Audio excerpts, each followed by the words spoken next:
Le Grand Matin Sud Radio, 7h-10h.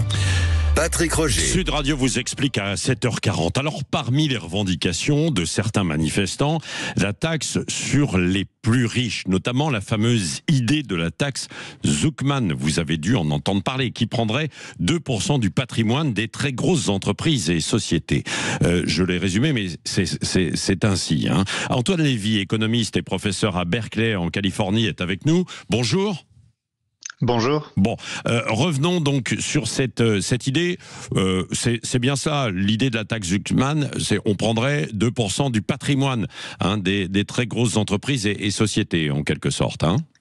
Voilà, on prendrait 2% du patrimoine de tous ceux qui ont plus de 100 millions d'euros et on prend en compte dans ces 100 millions d'euros non seulement leurs avoirs bancaires, leur liquidité, mais aussi la propriété des entreprises qu'ils contrôlent. Ouais. Alors certains, notamment à gauche, disent bah oui, 2% pour ces sociétés qui ont plus de 100 millions de patrimoine, c'est pas grand-chose. Qu'est-ce que vous dites, vous, en tant qu'économiste, Antoine Lévy ? Non, 2%, c'est énorme en fait. 2%, c'est très important relativement aux revenus que ces sociétés procurent à leurs propriétaires. C'est une part substantielle de ce revenu annuel et donc ça conduirait à des taux parfois supérieurs même à 100% sur les revenus que rapportent ces fortunes, certes importantes, mais qui seraient taxées chaque année à hauteur de 2%. Ouais, c'est ça. Parce que c'est un patrimoine professionnel, quoi. C'est pas un patrimoine personnel. Voilà, donc le principal risque, c'est que vous avez aujourd'hui des dirigeants d'entreprise qui possèdent des actions de leur entreprise fortement valorisées, mais qui n'ont pas les liquidités pour payer cette taxe parce que, tout simplement, ils ne se versent pas du tout des revenus à la hauteur de ce 2% de la valeur de leurs actions. Prenez un exemple simple, celui d'une jeune entreprise valorisée 1 milliard d'euros parce que dans très longtemps, elle fera peut-être, si elle réussit, des profits très élevés, mais aujourd'hui, elle n'en fait pas. Évidemment que ces dirigeants n'ont pas les moyens de payer chaque année 20 millions d'euros avec leur simple salaire qui est très, très, très inférieur à cela. Ouais. Est-ce qu'il y a des idées de taxes un peu similaires qui existent à l'étranger et qui seraient applicables en France sans remettre en cause l'économie ?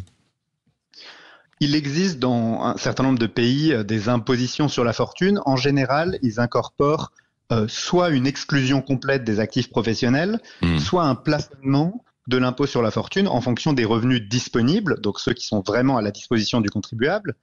Mais c'est pas forcément de cela dont la France a besoin.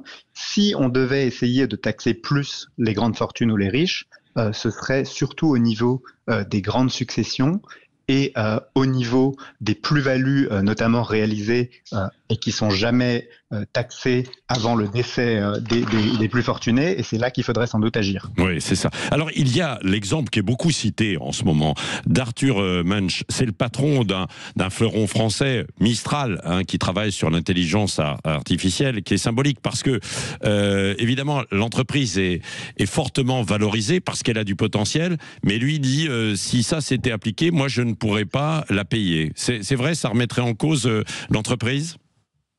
Oui, c'est évident que ça remettrait en cause l'entreprise. Simplement, il n'a pas aujourd'hui la liquidité pour la payer. Cette valorisation de Mistral, elle reflète l'espoir potentiel de profit futur.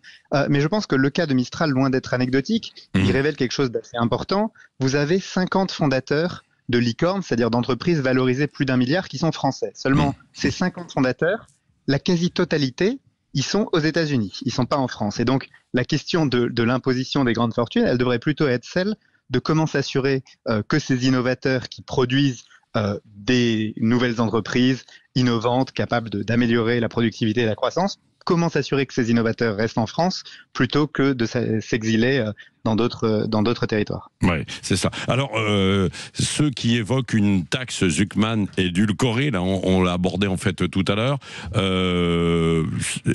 en excluant le patrimoine professionnel de l'impôt, ça peut marcher tout de même ou pas ? Oui, ça peut marcher, mais il faut se demander un petit peu quel est l'objectif. Si l'objectif est de contrecarrer certaines stratégies d'optimisation, elles existent, elles sont relativement limitées et on peut envisager des mécanismes de contribution différentielle sur les patrimoines pour s'assurer que personne n'échappe à l'impôt normal qui est dû. Mais une fois encore, la première priorité, c'est quand même de s'assurer que notre fiscalité nous rend compétitif, productif, et donc qu'elle pèse le moins possible sur le travail et le plus possible sur des activités qui sont pas trop sensibles à la taxation. Oui, et si l'on compare à nos principaux concurrents au niveau de la taxation des entreprises, on se situe comment, Antoine Lévy ? Cette année, on a une surtaxe d'impôt sur les sociétés qui nous place tout en haut de l'OCDE et de l'Union européenne. Donc, on a le plus fort taux d'imposition sur les sociétés des pays avancés. C'était pas le cas jusqu'à l'an dernier parce qu'on avait amorcé une relative baisse de l'impôt sur les sociétés qui nous avait placé à peu près dans la moyenne des grands pays avancés. Mais depuis cette année, on a cette taxe temporaire qui nous replace tout en haut et peut-être qu'elle restera en place, peut-être qu'elle sera temporaire, c'est toujours difficile à dire. Et y compris sur les petites sociétés, parce que vous entendez souvent des petits patrons qui disent moi j'ai beaucoup de difficultés avec l'ensemble des charges, bien sûr, et notamment aussi l'impôt sur les sociétés. Oui, alors souvent les petits patrons qui parlent des charges, ils parlent d'abord du coût du travail, Oui. qui est très élevé en France et qui est reflété dans des cotisations patronales qui sont pour le coup extrêmement élevées en comparaison internationale. C'est surtout ça qui pèse sur la compétitivité des entreprises. Il y a aussi des impôts de production qui pèsent sur le chiffre d'affaires ou sur la valeur ajoutée qui sont relativement importants. Donc c'est moins l'impôt sur les sociétés que ces contributions qui pèsent sur le travail mais qui obèrent la compétitivité de nos entreprises. Oui, c'est ça, l'ensemble en fait des charges qu'il faut payer, des charges patronales. Et d'ailleurs, il y a aussi des charges pour les salariés. Beaucoup manifestent aussi aujourd'hui en disant à la fin du mois, il me reste plus rien quand j'ai tout payé, et notamment en fait ces charges parce qu'on garde le salaire net. Il faudrait qu'on regarde le salaire brut et tout ce que l'on paye effectivement à côté. Merci beaucoup Antoine Lévy, économiste et professeur à Berkeley en Californie, notamment, bien sûr, d'avoir été avec nous ce matin en direct sur Sud Radio.